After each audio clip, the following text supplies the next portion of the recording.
जय हिंद जय भारत। आप सभी को आज साइंस का इम्पोर्टेंट क्वेश्चन लेकर आए हैं, वो भी 2023 एग्जाम के लिए। पहला क्वेश्चन है आपका, हीलियम कैसा तत्व है? हीलियम कैसा तत्व है? तो हीलियम आपका अक्रिय तत्व है। कैसा तत्व है? अक्रिय। ऑप्शन नंबर ए हो जाएगा राइट आंसर इसका।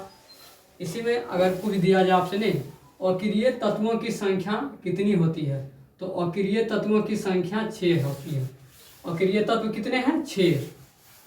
अब इसी में पूछ दिया जाए अगर दूसरा क्वेश्चन, नहीं आपसे, हीलियम किस वर्ग या किस समूह के तत्व हैं? तो हीलियम जो है आपका दोस्तों 18वें वर्ग के तत्व हैं। किस वर्ग के तत्व हैं? 18वें वर्ग के।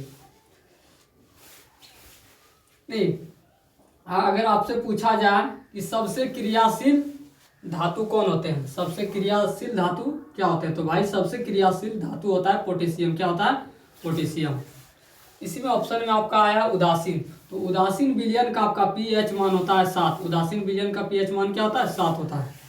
तो दूसरे क्वेश्चन की ओर अब हम चलते हैं। दूसरा क्वेश्चन आपके सामने है, आवर्त सारणी में कितने आवर्त होते हैं? तो आवर्त सारणी में दोस्तों 7 आवर्त होते हैं। कितने आवर्त होते हैं? 7 आवर्त होते हैं। तो इससे कुछ संबंधित और चीजें देख लेते हैं, जो कि इससे संबंधित जो क्वेश्चन पूछा जाता है। नहीं तो वर्ग कितने होते हैं? 18 होते हैं। वर्ग कितने हैं? 18 हैं। आधुनिक आवर्त के जनक किसे कहा जाता है? मोसले को। मेंडलीव की आवर्त सारणी किस पर आधारित है? अगर पूछ दिया जाए आपसे, नहीं तो मेंडलीव की आवर्त सारणी जो है दोस्तों परमाणु द्रव्यमान पर आधारित है। किस पर आधारित है? परमाणु द्रव्यमान पर। आवर्त सारणी का जनक किसे कहा जाता है? आवर्त सारणी का जनक किसे कहते हैं? मेंडलीव को। अगर इसी में पूछ दिया जाए कौन सा आवर्त अधूरा है, नहीं अभी तक कौन सा आवर्त अधूरा है, तो 7वां आवर्त अधूरा है। ध्यान में रखिएगा। अब चलते हैं तीसरे क्वेश्चन की ओर। सिलिकॉन क्या है? सिलिकॉन क्या है? तो सिलिकॉन दोस्तों उपधातु है। क्या है? उपधातु है। Option number C right answer होगा इसका। उपधातु कितने होते हैं? उपधातु पूरे आवर्त सारणी में कितने हैं? 7 हैं। कितने हैं? 7 हैं। इसमें कि सिलिकॉन भी आपका उपधातु ही है। सिलिकॉन का परमाणु संख्या 14 होता है। सिलिकॉन का परमाणु संख्या कितना होता है? सिलिकॉन का 14 होता है।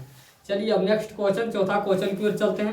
प्रकृति में ऑक्सीजन का संतुलन, प्रकृति में ऑक्सीजन का संतुलन कैसे बना रहता है? तो प्रकृति में ऑक्सीजन का जो संतुलन है प्रकाश संश्लेषण क्रिया द्वारा बना रहता है। किस क्रिया द्वारा? प्रकाश संश्लेषण क्रिया द्वारा। अगर इससे संबंधित अगर क्वेश्चन आपसे पूछ दिया जाए, पौधे जो है ना प्रकाश संश्लेषण क्रिया में कार्बन डाइऑक्साइड कहाँ से ग्रहण करते हैं? तो CO2 यानी कार्बन डाइऑक्साइड ग्रहण, कार्बन डाइऑक्साइड ये आपका कहाँ से ग्रहण करते हैं? तो वातावरण से ग्रहण करते हैं। कहाँ से करते हैं? वातावरण से। वायुमंडल में आपका कार्बन डाइऑक्साइड का मात्रा कितना है? तो वायुमंडल में ऑक्सीजन का मात्रा आपका 0.03% है। अब अगर आपसे पूछा जाए प्रकाश संश्लेषण कब होते हैं? प्रकाश संश्लेषण कब होते हैं? तो प्रकाश संश्लेषण दिन में होता है। कब होता है? दिन में होता है। क्योंकि सूर्य कब आपका एराइज होते हैं, उगते हैं तो दिन में, तो इसलिए प्रकाश संश्लेषण कब होगा? दिन में होगा। कवक क्या है? कवक आपका एक अपघटक है। क्या? अपघटक है। प्रकाश संश्लेषण क्रिया में पौधे भोजन किस रूप में बनाते हैं? तो ग्लूकोज के रूप में। भोजन के रूप में क्या बनाते हैं? ग्लूकोज बनाते हैं। ऑक्सीजन कहाँ से निकलता है? प्रकाश संश्लेषण क्रिया में पूछ दिया जाए आपसे ऑक्सीजन कहाँ से निकलता है, तो ऑक्सीजन जल से निकलता है। कहाँ से निकलता है? जल से निकलता है। नेक्स्ट क्वेश्चन की ओर अब हम चलते हैं। मानव हृदय में कितने कोष्ठ होते हैं? मानव हृदय जो है इसमें कितने कोष्ठ होते हैं? तो मानव हृदय में दोस्तों 4 कोष्ठ होते हैं। कितने कोष्ठ होते हैं? 4 कोष्ठ होते हैं। इससे आप संबंधित हृदय से संबंधित कुछ प्रश्न देख लेते हैं, इससे संबंधित भी एग्जाम में आ जाता है। तो मानव हृदय का जो आकार होता है कैसा होता है? त्रिकोण होता है। कैसा आकार इसका होता है? हृदय का त्रिकोण होता है। नहीं मानव हृदय का कार्य क्या है? यानी इसका मानव हृदय का यानी शरीर में काम क्या है? कार्य क्या है? तो इसका काम है परिवहन करना। यानी किसका परिवहन करता है? तो रक्त का।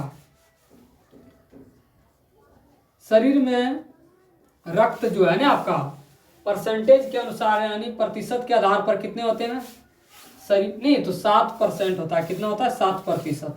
रक्त क्या है अगर आपसे पूछ दिया जाए तो रक्त आपका एक तरल संयोजी ऊतक है। क्या है दोस्तों, क्या है भाई, तो तरल संयोजी ऊतक है रक्त। अब इसी में अगर क्वेश्चन पूछ दिया जाए आपसे, लाल रक्त जो होता है ना, लाल किसके कारण होता है, तो रक्त जो है आपका लाल हीमोग्लोबिन के कारण होता है। रक्त जो है लाल आपका किसके कारण होता है, तो हीमोग्लोबिन के कारण। आयरन की कमी से कौन सा रोग होता है, आयरन की कमी से कौन सा रोग होता है, तो आयरन यानी लोहे की कमी से, आयरन की कमी से कौन सा रोग होता है, एनीमिया रोग। अब नेक्स्ट को और इससे संबंधित कुछ प्रश्न और देख लेते हैं। रक्त का जो निर्माण होता है आपका कहाँ होता है, रक्त का निर्माण जो आपका होता है अस्थि मज्जा में होता है। कहाँ होता है, अस्थि मज्जा में।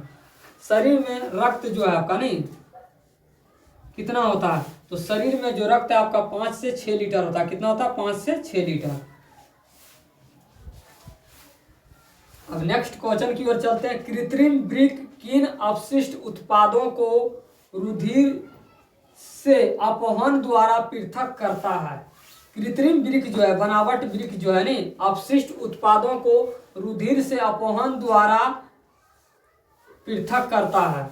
कृत्रिम वृक्क किन अपशिष्ट उत्पादों को रुधिर से अपवहन द्वारा इसको पृथक करता है, तो नाइट्रोजन। आंसर क्या हो जाएगा, नाइट्रोजन। मानव में कितने वृक्क होते हैं, वृक्क से संबंधित कुछ बातें सीख लेते हैं, जान लेते हैं। अगर क्वेश्चन में इससे संबंधित कुछ दिया जाए तो मानव में कितने वृक्क होते हैं, कितने होते हैं, 2 होते हैं। अब पूछ दिया जाए इसी में कि वृक्क का आकार कैसा होता है, तो सेम के बीज की तरह होता है। कैसा होता है वृक्क का आकार, सेम के बीज की तरह। वृक्क किस कार्य के लिए होता है, वृक्क जो है आपका ये शरीर में मतलब क्या काम के लिए होता है, तो वृक्क किस कार्य के लिए होता है, वृक्क जो आपका उत्सर्जन के लिए होता है। किसके लिए होता है, उत्सर्जन, खराब पदार्थ को शरीर से बाहर निकालता है। अब इसमें एक पूछा गया प्रश्न है आपका एग्जाम में, सबसे महत्वपूर्ण उत्सर्जी अंग कौन होते हैं, तो सबसे महत्वपूर्ण उत्सर्जी अंग जो होता है भाई हमारे वृक्क होते हैं। कौन होते हैं, वृक्क। अब चलते हैं नेक्स्ट और लास्ट क्वेश्चन की ओर। लास्ट क्वेश्चन आपके सामने, हाइड्रा में प्रजनन किस विधि से होता है, हाइड्रा में प्रजनन किस विधि से होता है, तो हाइड्रा में जो प्रजनन होता है भाई आपका मुकुलन विधि से होता है। किस विधि से होता है, मुकुलन। अगर इसी में पूछ दिया जाए आपसे नहीं, हाइड्रा ने पूछकर पूछ दिया जाए अमीबा में जो आपका नहीं प्रजनन किस विधि से होता है, तो अमीबा में दोस्तों भाई प्रजनन जो होता है आपका किस विधि से होता है, द्विखंडन विधि या बहुखंडन विधि। अगर ऑप्शन में द्विखंडन नहीं मिले तो क्या मिलेगा, बहुखंडन। बहुखंडन को टिक करेंगे नहीं। अमीबा में प्रजनन किस विधि से होता है, द्विखंडन या बहुखंडन विधि से। और जनन की इसमें चर्चा हुई है तो जनन के बारे में थोड़ा देख लेते हैं। पौधे का जनन अंग कौन होता है, फूल होता है। पौधे का जनन अंग कौन होता है, फूल होता है। तो मिलते हैं भाई नेक्स्ट वीडियो में। आप सभी को तब तक के लिए जय हिंद, जय भारत।